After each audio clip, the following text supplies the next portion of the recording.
Ça se précise déjà dans les dossiers Nico Williams parce qu'il y a quelques indices quand même qui nous disent que Nico Williams va finir par signer au Barça.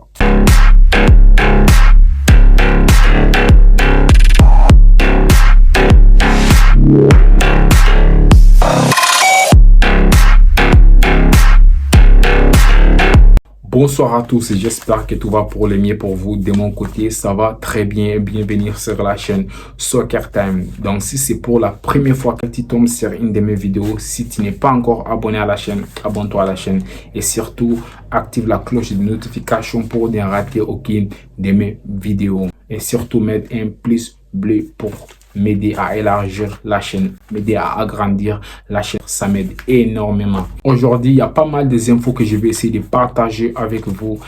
Vous savez, ça fait un bon bout de temps que je ne vous ai pas fait une vidéo tour de presse, mais il fallait que les choses se concrétisent quand même. Il fallait que les dossiers se concrétisent. Vous savez, ça fait un bon bout de temps qu'on n'a pas des informations concrètes, surtout concernant Nico Williams. Tous les jours, on nous dit Nico Williams est d'accord avec les Barça, tantôt oh, il n'est pas d'accord, tantôt ses parents ne sont pas d'accord, tantôt il doit d'abord consulter ses parents. Il fallait que les choses se concrétisent parce qu'on ne peut pas faire les mêmes vidéos tous les jours, des mêmes informations. Mais là, je tiens des infos très pertinentes pour vous. Commençons d'abord par les dossiers Nico Williams qui a dit à ses agents d'ignorer toutes les offres des autres clubs à l'exception celle des Barça. Raison pour laquelle je vous ai dit à l'intro que oui, ça se précise quand même parce que on connaît tous Nico Williams. C'est le seul qui n'est pas encore dit son dernier mot. On nous a dit que les agents de Nico Williams sont d'accord. Hier, il est rentré à Bilbao pour discuter avec sa famille. Vous savez, Nico Williams, ce sont des origines ghanéennes, donc c'est des Africains. Vous savez, en Afrique ici, nous, on prend toujours des décisions avec la famille. Il ne peut pas prendre la décision seul. Là, il est rentré à Bilbao pour discuter avec sa famille concernant son départ à Barcelone. Dans quelques jours, on va avoir la réponse. Mais là, je vous dis, ça c'est précis. Pourquoi? Parce que il a dit à ses agents d'ignorer toutes les autres offres à l'exception du Barça. Et pourtant, il pouvait dire à ses agents d'ignorer toutes les offres. Ce qui veut dire qu'il pouvait rester à Bilbao. C'est une possibilité. Vous savez comment les joueurs basques respectent leur club. Je n'ai pas besoin de vous dire. Zubimendi, récemment, il a recalé les Barça parce qu'il voulait jouer la Ligue des Champions avec la Real Sociedad. Donc, les Basques sont toujours comme ça. Et Nico Williams, je pense qu'il respecte beaucoup Athletic Bilbao. Il y a aussi Fabrizio Romano qui nous a confirmé que Nico Williams est fou de jouer avec les Barça. Vous savez, Fabrizio Romano, c'est un journaliste très fiable. Il est très fiable, les gars. Récemment même, on a posé la question lui disant que comment il arrive à tenir toutes ces informations-là. Il nous a dit que lui, il a même certains joueurs qui se confient à lui. C'est-à-dire les joueurs, il ne veut pas dire directement qu'il veut quitter leur club. Donc, il vient lui dire d'annoncer. C'est pour ça que souvent, il annonce souvent les choses en premier. Parce qu'il y a des joueurs qui lui disent d'annoncer. Et je pense que c'est aussi le cas de Nico Williams. Comme je vous ai dit, les Basques, ils respectent beaucoup leur club. Donc là, je pense que Nico Williams, il a du mal à dire qu'il veut se barrer. Donc, il passe par Fabrizio Romano. Et pour moi, ce sont les indices très solides. Ça nous dit carrément que Nico Williams va finir par venir au Barça. Deco s'est réuni avec les agents de Dani Olmo autour d'un repas. Et ces réunions a duré plus de 2h30. Mais pour le moment, personne ne sait quelle était la conclusion entre les deux parties. Le Barça qui a fait son offre à Leipzig concernant Dani Olmo, une offre de 40 millions plus 20 millions de bonus que Leipzig a jugé très faible. Donc là, le Barça va devoir faire une autre offre. Mais le Barça, pour le moment, il veut d'abord avoir l'accord des joueurs pour pouvoir faire une deuxième offre améliorée. Donc ça, c'est précise aussi que le club veut vraiment recruter tous les deux joueurs. Vous savez, à un moment, nous tous on doutait parce que vous savez, les finances des clubs, c'est très compliqué. Donc au moment, on parlait de Nico Williams. Après, le dossier Dani Olmo aussi est venu nous trouver. On se disait que ouais, peut-être Laporta, il veut jouer avec nous parce que nous tous on connaît ces politiciens. On se disait que Laporta, il veut vraiment recruter Dani Olmo et après nous dire que oh, il n'arrive pas à recruter Nico Williams, les finances des clubs, blablabla.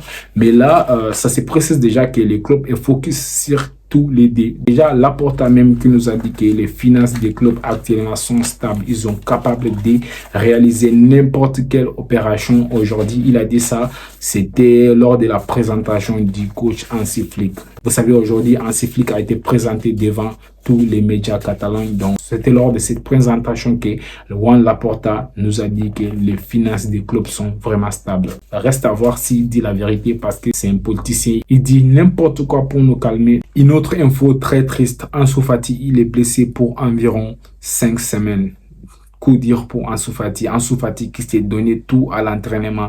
Ansu Fati qui voulait vraiment retrouver son niveau. Ansu Fati qui avait la confiance des coachs. Il est blessé au pied et ça va être très compliqué. Je me disais qu'Ansu Fati cette saison, ça va être peut-être sa saison et ça va être peut-être une saison où il pouvait se relancer. Vu qu'on a un nouveau coach qui a confiance en lui, qui s'est focus sur lui lors des entraînements, qui voulait vraiment qu'il revienne à son meilleur niveau. Mais là, il est blessé encore et ça va être très compliqué. Quand je vous dis que ça va être très compliqué, ne venez même pas ici me dire que oui, il va revenir, oh, sa blessure ne va pas durer. Mais vu qu'il s'est blessé, ça va être très compliqué. Parce que là, même s'il revient, il aura peur de s'engager. Vous savez, Ansu Fati, ces derniers temps, si on dit que Ansu Fati c'est un feignant, mais en réalité, Ansu Fati, c'était pas un feignant. Ansu Fati, il s'entraînait toujours à fond, raison pour laquelle on avait amené à l'équipe première à 17 ans. Donc, à ce moment, il a réussi à briller parce qu'il s'entraînait très bien, il s'est donné à fond. Mais il a commencé à avoir peur de s'entraîner, il a commencé à avoir peur de s'engager dans les matchs après sa blessure. Parce que c'est sa blessure qui a causé toute la chute d'Ansu Fati. Donc après qu'il s'est blessé, il ne s'engageait pas trop. Même Deserbi nous a dit que Ansu Fati ne se donne pas à fond aux entraînements. Ansu Fati sur le terrain, il est nonchalant. Pourtant au début, il n'était pas comme ça. Lorsqu'il s'est blessé, c'est là qu'il est devenu nonchalant. Et là, il a commencé à s'entraîner très dur avec Hansi Flick. Vous pensez que là, il va revenir et commencer encore à s'entraîner très dur, il va avoir peur, il va prendre du temps et ça commence à se compliquer pour la carrière d'Ansu Fati à Barcelone. Donc reste à suivre comment Ansu Fati va revenir. Marc Bernal a prolongé son contrat avec les Barça jusqu'en 2026. Marc Bernal, il a refusé de nombreux clubs pour pouvoir continuer avec les Barça, pour briller avec les Barça. Il veut suivre les traces des Casado, des Gavi, des Pedri, tous ces gens-là, même si Pedri ne vient pas de la Masia. Mais je pense qu'il a fait un très bon choix. C'est un joueur qui a vraiment le potentiel. Les gars, il est très costaud, il est très bon. Donc il a vraiment fait un très bon choix. Contrairement à Marc Guiu, parce que lui aussi, il avait la clause libératoire des seulement 6 millions. Donc c'était trop facile pour le club, surtout en Angleterre. Vous savez, c'est trop facile. Mais il a décidé de rester à Barcelone, décidé de prolonger son contrat avec les Barça. Chapeau à lui. Le Barça a fait savoir à Clément Lenglet qu'il ne comptait pas sur lui cette saison. Cette saison, comment? Auparavant, vous comptez sur lui. À part les 2 premières saisons que l'Anglais a fait au Barça, est-ce que les Barça comptaient sur l'Anglais? Et moi, ce nom-là, ça me revient comme ça. Je ne comprends pas. Ça veut dire que jusqu'à aujourd'hui, l'Anglais, c'est un joueur du Barça. J'avais oublié les mecs. Donc, c'est un joueur du Barça toujours. Il ne veut pas aussi partir. C'est juste incroyable. Je ne comprends pas. Et là, il y a Beşiktaş et Milan, ce qui est vraiment intéressé, surtout Beşiktaş qui nous dit qu'ils vont payer la moitié de son salaire. Moi, je dirais que les Barça devraient offrir Clément Lenglet à Beşiktaş. Cadeau, parce que personne ne va venir payer ce joueur. Personne. Alejandro Balde qui est revenu de sa blessure, il est de retour, il a eu les faveurs médicales, donc il va pouvoir jouer des matchs amicaux lors de la tournée aux États-Unis. Et on va terminer cette vidéo autour de presse par une information concernant Araujo qui s'est fait opérer. Il sera absent pendant 4 mois. Et si ça se confirme que le joueur sera absent pendant 4 mois, le Barça peut utiliser 80% de son salaire pour inscrire un autre joueur. Ça, c'est une très mauvaise nouvelle. Vous savez, Araujo, il est très important pour la défense du Barça. Et même quand Hansi Flick lui-même est venu, il nous a dit que Araujo sera un joueur très important pour lui. Mais là, il est blessé, il sera absent pendant 4 mois, c'est vraiment beaucoup.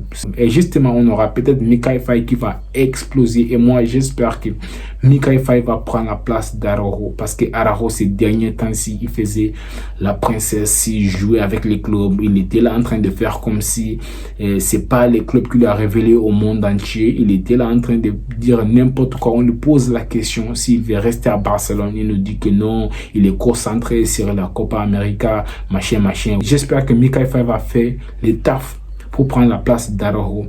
Donc les gars, c'était tout pour aujourd'hui. Si vous avez vraiment aimé la vidéo, likez-la et surtout n'hésitez pas à me dire en commentaire votre avis par rapport à Araujo, par rapport à Ansu Fati. Est-ce que vous garderez Ansu Fati? Par rapport aussi au dossier chaud de Nico Williams, parce que ce sont les dossiers très chauds de ces mercato. Donc les amis, on se retrouve à très bientôt.